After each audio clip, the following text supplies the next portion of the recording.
Hey everybody, this is a real quick video in case you have a Maglite ML150LR series rechargeable flashlight and it's time to replace the battery on it. Maybe the battery is not holding a charge anymore.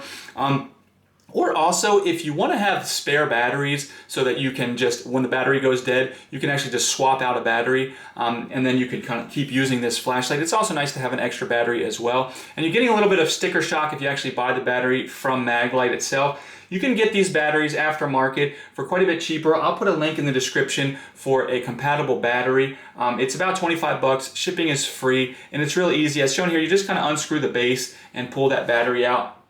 Slide the new battery in, and then you can charge it off of the flashlight itself, or just charge it outside of the flashlight. That way you can have multiple charged up batteries, so when you're ready to go. But anyways, hope this video helped you figure out how to get a new battery for this flashlight, and if it did, if you'd leave me a like, I'd really appreciate it. Thanks a lot, have a great day.